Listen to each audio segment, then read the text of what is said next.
Music একটা মহামারী আকার ধারণ করছে। এই মিউজিকটা হচ্ছে মদের মতো। ঠিক যেভাবে এটা দেখেন, আমি যখন মিউজিক নিয়ে পড়াশোনা করি, এরপর ওই সময় দেখি ইবনে তাইমিয়া রাহমাতুল্লাহ আলাইহি বলছেন গান হচ্ছে অন্তরের মদ। সাথে সাথে আমার অন্তর মানে আল্লাহর দিকে রুজু হয়ে গেল, আর আমি চিন্তা করলাম, আল্লাহ আপনি আমাদের পূর্ববর্তী ওলামায়ে কেরামকে কত ফিরাসাত দান করছেন। আজকে পড়তে গিয়ে আমি ঠিকই দেখতেছি যে গান একদম মদ যেভাবে কাজ করে। মদ কিভাবে কাজ করে আপনারা একটু বললে পরে বুঝবেন। আমাদের ব্রেনের মধ্যে একটা অংশ আছে হচ্ছে আবেগ, আরেকটা অংশ আছে বিবেক।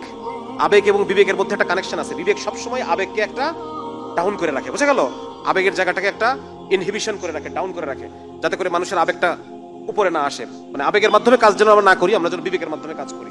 এই সিস্টেম আমাদের বডির মধ্যে আল্লাহ দিয়ে দিয়েছেন। মদ এই আবেগ আর বিবেকের যে কানেকশন, এই কানেকশনটাকে কেটে দেয়, বুঝছেন? ওই কানেকশনটা যখন কাজ হয়ে কেটে গেল, তখন মানুষ কি করবে?